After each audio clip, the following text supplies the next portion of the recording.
আলাইকুম। আজকে আমরা আসছি ভাঙুরা বিজয় চত্বর। এখানে শিশুকুঞ্জ যে শিশু পার্কের পাশেই পূর্ব পাশে নতুন একটি ক্যাফেটেরিয়া হয়েছে, স্বপ্নকুঠির রেস্টুরেন্ট, চাইনিজ বাংলা সব রকম খাবারের এখানে আয়োজন আছে। আজকে সকালে এটি উদ্বোধন হয়েছে। আমরা এটার যে উদ্বোধনের পরে আপনাদেরকে দেখাচ্ছি এখানকার আসলে নতুন করার কারণে পরিপূর্ণভাবে হয়তো ওই যে সামনে এখানে ফুল গাছ টাছ বা আরও কিছু কাজ বাকি আছে, তবে যেহেতু ঈদের সময় চলে এসছে যে কারণে আজকেই এটা উদ্বোধন করা হয়েছে সকাল 11টায়। এবং ঈদের আগে থেকেই একটি পুরোপুরি। আসসালামু আলাইকুম ভাই, ভালো আছেন? জি ভাই, ভাই একটু ভিডিও নিলাম। সোহেল ভাই,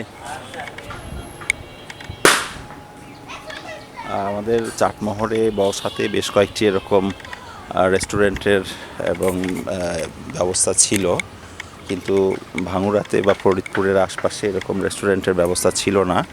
এটি ভাঙুরা এবং ফরিদপুরের আশপাশে এটি প্রথম। এবং আমাদের এই পাশে যে সবুজ ক্ষেত দেখা যাচ্ছে, এটি বর্ষাকালে কিন্তু পরিপূর্ণ পানিতে পরিপূর্ণ থাকে।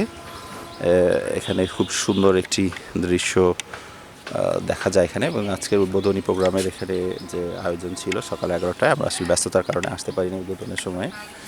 এবং ঈদের মধ্যে আমাদের ভাঙুরা এবং ফরিদপুরের যে গেস্ট এখানে আমরা ঘুরতে আসতে পারবে, এবং ছোট ছোট যে বন্ধুবান্ধব নিয়ে সবাই ঘুরতে আসার জন্য খুব সুন্দর এবং চমৎকার লোকেশন। আর এখানে কিন্তু প্রচুর সবুজ ঘাসের অবস্থান দেখতে পাচ্ছেন।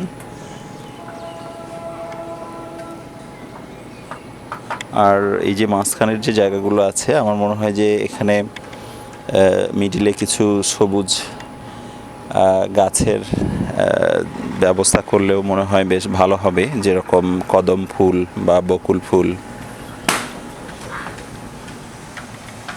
নইলে আসলে গরমের মধ্যে হয়তো এখানে সবসময় অবস্থান করাটা খুব কষ্টসাধ্য হয়ে যাবে। আজকে আমাদের সাথে এই স্বপ্নকুঠির রেস্টুরেন্ট ঘুরতে আসছে ইমরান ভাই। আমরা এখানে বসে দেখাচ্ছি। আর এখানে অনেকগুলো ছোট ছোট ক্যান্টিনের মতো করে করা আছে। খুব শীঘ্রই এটি ডেলিভারিতে যাবে। সে পর্যন্ত সবাইকে আসার জন্য ঈদের মধ্যে এখানে ঘুরতে আসতে পারেন সপরিবারে। খুব সুন্দর একটি পরিবেশ। ভাঙুরাতে এটি প্রথম এরকম খোলামেলা পরিবেশে সুন্দর একটা আয়োজন।